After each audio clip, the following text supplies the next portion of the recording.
Waktu saya kecil dulu, cepat sekali saya tahu sejarahnya Nabi. Kenapa? Mamaku ada lagunya seperti ini di kampung. Lagunya begini.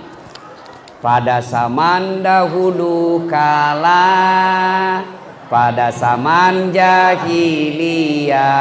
Saya dengar itu, langsung suka teriak. Kenapa zaman jahiliyah, Mak? Dan lanjut lagi. Lahirlah seorang rasul yang terakhir dan mulia.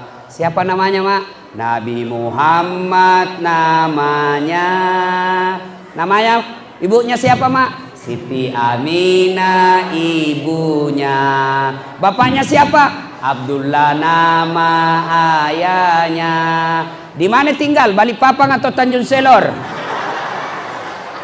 Madinah tempat tinggalnya.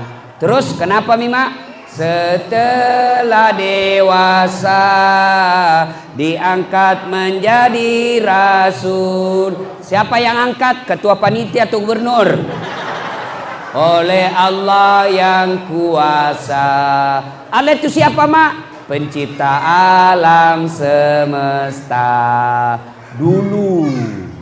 Itu lagu ibu-ibu dulu, ndak sarjana. Tapi lagunya bisa cerita tentang Nabi.